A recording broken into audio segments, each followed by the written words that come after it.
Hey, it's Dave Brown here, host of Now with Dave Brown on AMI. Check out this latest highlight from the show. Summer has seen evacuations from coast to coast to coast due to environmental catastrophes. Emergency preparedness is critical, and that's an understatement. Disability advocate Anne Camozzi has some advice for people with disabilities when it comes to preparing for evacuations. Hey, good morning, Anne. Good morning, Dave. It's great to be here. And I was thinking as I listened to your previous guest that this is agility of a different kind. We Yeah, have to become athletic in our preparedness yeah. and having to move quickly, which a lot of people did in Canada this summer, in Nova Scotia in fires and in BC and Northwest Territories. It's really put emergency preparedness at the forefront. And I think it's especially important because disabled folks are 2 to 4 times more likely to die in an emergency. Yeah, that's some really important context to explain why this is so important and why this is such an urgent concern for people with disabilities. And there has been a little bit of good news. I'll have a full report in about 30 minutes, but residents of Yellowknife can start returning today, which is a little bit of good news. But even in the case of folks returning, the city is still telling them, hey, you've got to be ready for 72 hours of self-sustenance. You might be welcome back in the city, but it's still going to be on you to take care of yourself. And I think that's where emergency preparedness comes in for people with disabilities. When it comes to a person with a disability being prepared, what is the most important thing to consider? Well, there's so many things to consider. And first of all, although there's hardly ever any special messaging for people with disabilities. And that's why this topic is so important. So I think many of us have needs for special accommodation that are difficult to organize in the chaos of a wide-scale emergency. But having said that, the single most important thing everybody with a disability needs to do is create a personal emergency plan. And that includes a family, friends, neighbors support network, including at least one person who's not in the middle of the emergency. I Right. think that's very important. What about something like a go bag? People will oftentimes talk about the importance of a go bag when it comes to emergency preparedness, protein bars, water, Band-Aids. What do you think are the essentials for a person with a disability that might not be on a standard list? Well, that's one thing that really bothers me is there are very few messages out there that help us plan. But so that means many of us need special medical things like catheters, medical gloves. Make sure everything that you use for all your activities of daily living are in your go bag. And if you can't pack them right away, do what I do. I have a list of things that I have to pack at the last minute, and it's right on top of my go bag. And, I think most of us with disabilities need more stuff. I have a bag plus a rolling suitcase, and the bag has all my medical items, the typical list that people show you, but then make sure you add copies of important documents you need to get your life back. You need to tag all your mobility devices and anything special that you need to eat and drink with. These are all really important items to have. If you have a service animal, it's very important that they have a go bag as well and that you have a tag on them. I know that the location of service animals and pets was a really big issue in the fires. They're talking about GIS tags for animals is important because often the animals in an emergency like a fire, they sometimes are left behind. Yeah, and the one thing that strikes me there is you're talking about a rolling suitcase and a bag for a support animal. It really feels like in a moment of crisis, that's a lot of stuff to manage if you're carrying around a mobility tool like in the case of a person who might be low vision, a white cane, or even someone who's using a wheelchair, right? They may find it very difficult to transport all those bags in a moment of crisis. I think so. And this is where the support network and a plan really come into place. Like, I can't drink without a special cup. Like, all these things take a lot of planning. We all need to plan. We all know that with disabilities. By the way, Dave, a lot of the lists talk about a longer white cane being important to pack. You would know more about that than me. But apparently, for navigating debris, you want to make sure that you are adequately prepared for that. And certainly after the hurricane, debris was a real issue. Yeah. What about some of the other unusual stuff? I know you sent some pictures over to our colleague Alex Smythe, who helped produce this segment. Things like help signs or photos of a wheelchair. What's the value of keeping those as part of your stuff that's ready to go on the fly?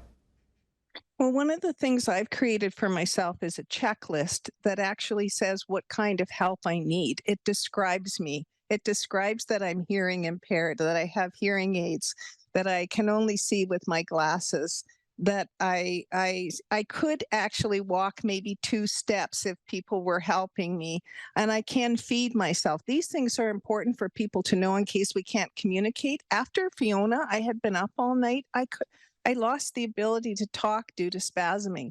So we're Mm. our own experts. That's the important of a checklist. The help sign I made after Fiona, when I realized my power chair died, I couldn't exit my home. And there was no communication of any kind, no cell phones, no landlines, no Wi-Fi, so that I could put it in my window to attract people to come and help me now.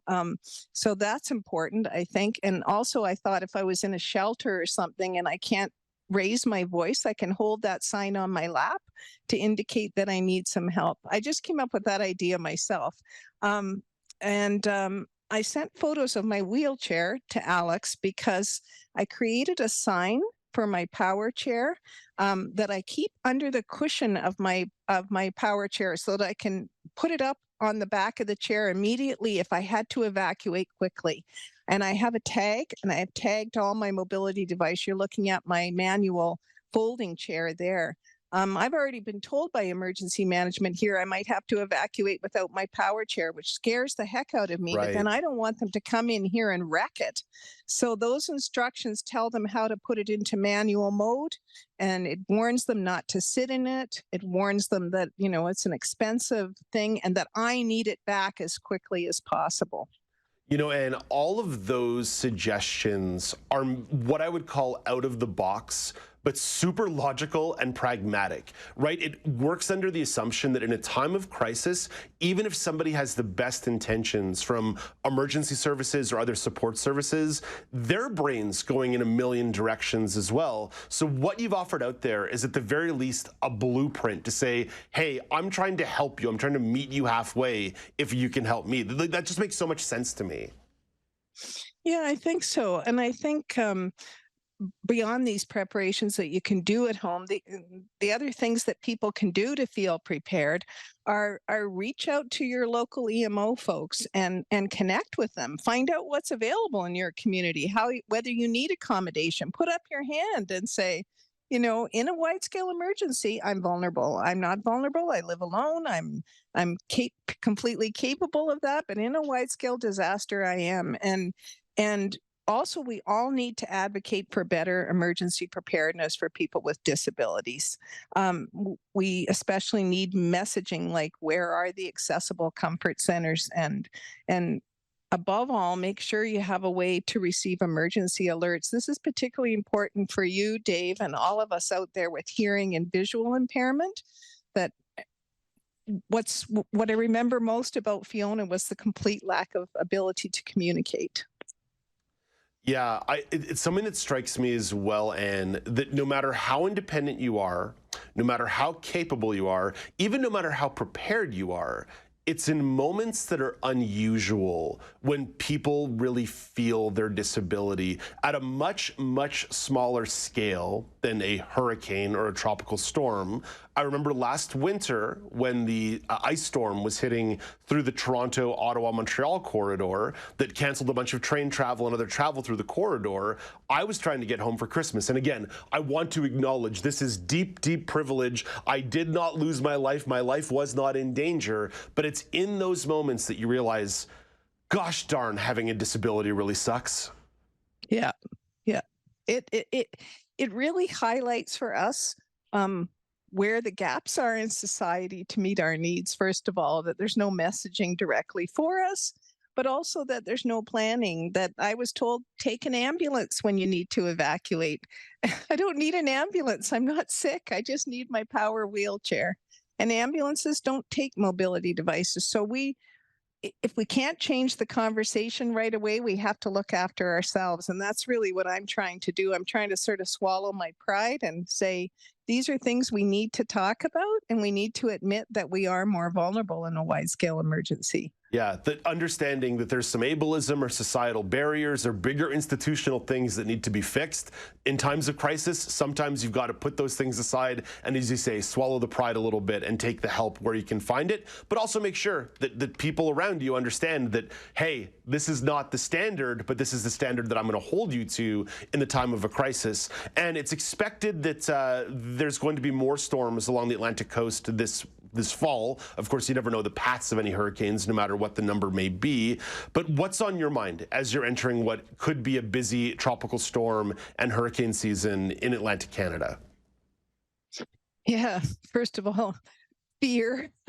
I think all of us who lived through Fiona are still traumatized. We had a community meeting last week, and I was speaking about emergency preparedness, this very topic, and most of the people in the room admitted that they were still traumatized. That's one thing. We've all been told to prepare for a bad hurricane season. So I've done things like the help sign. My biggest thing that I've done is I've reached out to my closest neighbors, and I've created a network right around me that people will come and check on me right away, and they will assist me in evacuation if I need to evacuate. I have also purchased another battery backup for my phone. They're not that expensive, and you can get quite a few charges out of them. I've got a lot of more extra non-perishable food stocked, and I'm investigating the cost of a backup power unit for my power chair, which is pretty expensive. But for me, that would also be for heat or cold for a backup heater. Yes. I'm really afraid of the cold and the heat.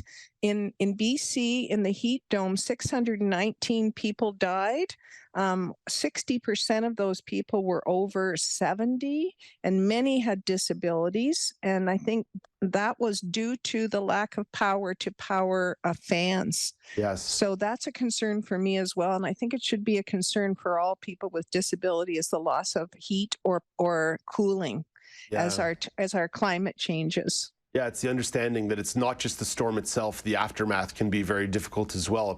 Prince Edward Island, for example, there were certain residences weeks, almost a month without power after the storm. So definitely a worthwhile note. Hey, Anne, thank you for this. I know this is a very serious conversation, and I appreciate the insight that you can bring to it. Oh, I'm happy to be here, and I hope everyone stays safe in hurricane season, and look forward to chatting with you again, Dave. Fantastic. We'll talk to Anne again in a couple of weeks. That's disability advocate Anne Camozzi, sharing important information about emergency preparedness. There was a lot there, so don't forget you can visit the blog after the show, AMI.ca/now, AMI.ca/now for more information. Do you want to dive into more conversations like this? Watch Now with Dave Brown weekdays at 9 a.m. Eastern on AMI TV, or download the podcasts wherever you listen.